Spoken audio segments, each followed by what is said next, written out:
this lady who's been doing some great reporting for us, we're going to join her now. All this week, the world has been focusing on Hong Kong, right? And you know, to hear most of these reports from networks like, especially the BBC. I spent hours yesterday watching the BBC as most of these reports were being filed. What you get when you watch the BBC is that the entire problem in Hong Kong is placed squarely on Beijing. They're 100% at fault. In fact, here, let's go to them. Fortunately, I think that if it's been breaking down, it's because of the behavior of the government in Beijing under Xi Jinping. They've been involving themselves far more in Hong Kong's affairs. Predictable, right? It's all China's fault. Completely China's fault. Look, it's not to say China's a perfect nation. They obviously have their problems. Who knows what they're doing? But it immediately got us to thinking when you have such an absolutist response like we just heard right there. Is it really all Beijing's fault? The more we looked into this, the more we found that the UK's hands, they're really not so clean. You know what I mean?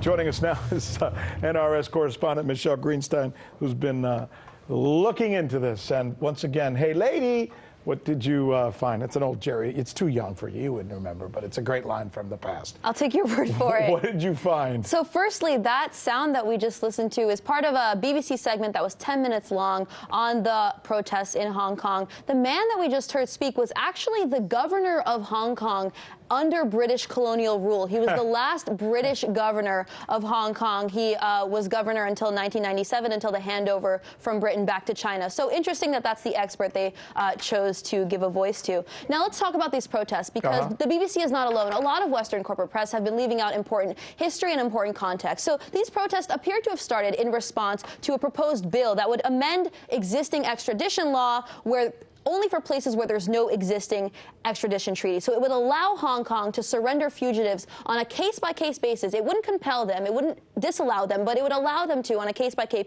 basis to countries with no treaty with Hong Kong, including China. But the question we have to ask is, why does Hong Kong have its own legal system and its own extradition treaties? There's no other city in the world that has its own extradition law. And the answer to that is because Hong Kong Basic Law, which is what it's called, is based on the British and Chinese joint agreement to hand Hong Kong over back from Britain to China. The return of Hong Kong to China was predicated on China agreeing to these British terms. So this is why we have to talk about the history that's missing from a lot of these BBC reports.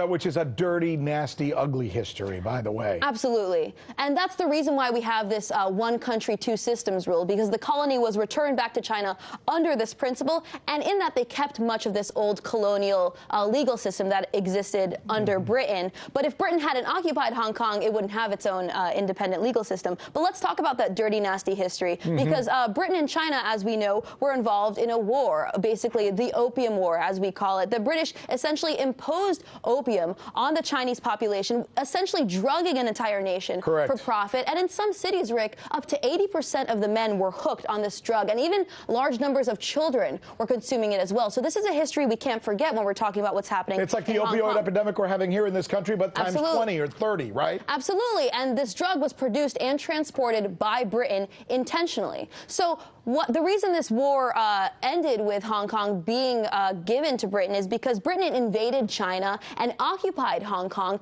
essentially in retaliation for the Chinese government destroying 20,000 chests of opium, because weirdly enough, they didn't want the Chinese people drugged on opium. It's a really interesting part of their culture. They would want to do that. That's right. Yeah. So China was actually forced to give Hong Kong back to the British after being defeated militarily by the British, and that's why we saw Hong Kong being returned to China in 1997. So these British handover terms, interestingly enough, didn't include voting rights. They didn't include anything about democracy, but what they did protect was private property rights, which is why it's very ironic for a lot of the Western corporate press, including the BBC, although the BBC is not alone, to be hailing themselves as beacons of democracy and saying, oh, we care so much about democracy in Hong Kong, when the Hong Konger, under British colonial rule, had no voting rights at all. So in actuality, they actually perpetrated some pretty bad democracy. That's right. While saying now that they are the beacons of democracy. That's right, and it's convenient to use this pretext of human rights, of democracy, to vilify China, because we know the West is very heavily invested in dividing and weakening China right now. That's a great story. Thanks for sharing. It's a sad one, but yes. And it's one nobody heard this week while they were watching all these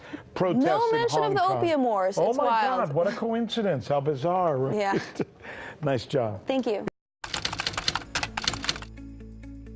So you haven't heard that we're the ones covering the stories that you won't see covered anywhere else? In Venezuela, Kazakhstan. Let's go to Hong Kong. And the media reaction to that has been crickets. How about the way we cover those stories?